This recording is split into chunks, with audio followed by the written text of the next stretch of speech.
Bismillahirrahmanirrahim. Assalamualaikum warahmatullahi wabarakatuh. Perkenalkan, saya Armin Hasni dari kelas D3 TT 4401 dengan NIM 670520115. Nah, di sini saya akan menjelaskan beberapa hal mengenai modul 2, yaitu pengenalan teknologi FTTX. Nah, langsung saja ke materinya. FTTX merupakan sebutan untuk semua teknologi arsitektur jaringan pita lebar yang menggunakan fiber optik. Nah, FTTX ini sendiri terbagi menjadi tiga, yaitu FTTH atau fiber to the home.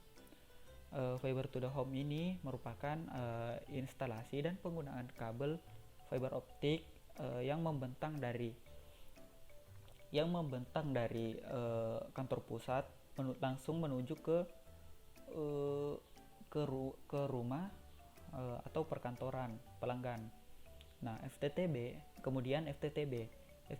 merupakan atau fiber to the building merupakan instalasi dan penggunaan kabel serat optik, di mana kabel serat optik tersebut membentang dari gedung ke rumah atau kantor.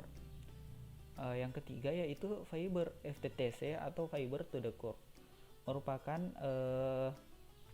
instalasi dan penggunaan kabel serat optik yang langsung terhubung ke pinggir jalan atau trotoar terdekat pelanggan.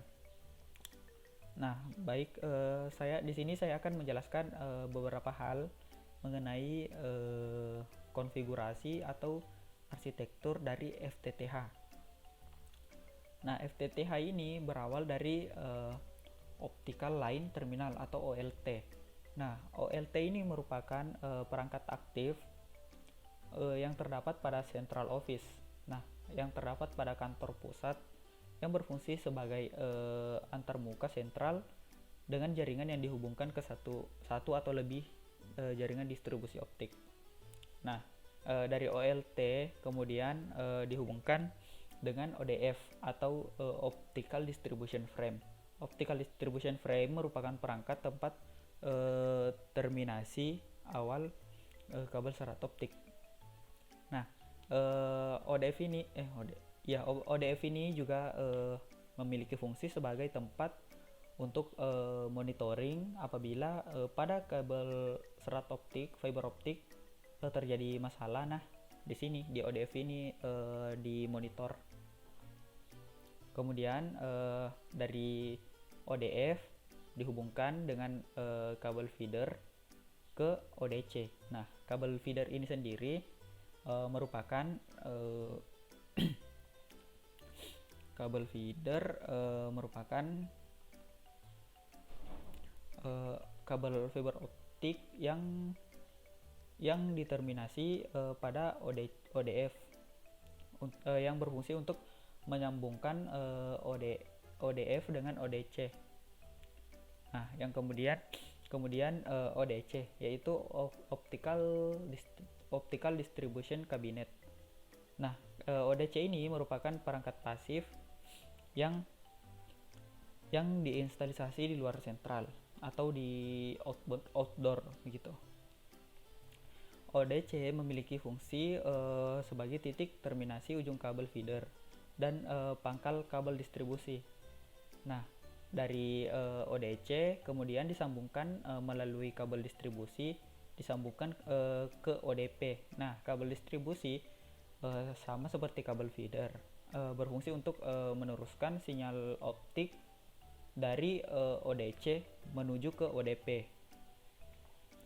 Nah, ODP itu sendiri merupakan Optical Distribution Point, merupakan perangkat terakhir kabel distribusi dan terminasi awal penggunaan kabel drop. Jadi kabel drop ini merupakan kabel yang biasanya itu ditanam di bawah tanah. Nah, setelah di ODP kemudian menuju ONT. Nah, sekarang pada zaman sekarang dari ODP langsung menuju ke ONT tanpa melalui OTP dan ROSET. ONT itu sendiri merupakan perangkat di sisi pelanggan yang menyediakan interface baik data, voice maupun video.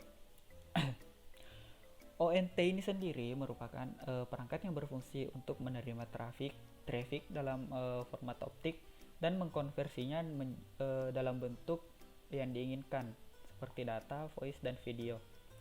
Nah, mungkin itu saja dari penjelasan saya dari modul 2 pada mata kuliah Sistem Komunikasi Optik. Lebih dan kurangnya mohon dimaafkan. Wabillahi taufiq wal hidayah. Wassalamualaikum warahmatullahi wabarakatuh.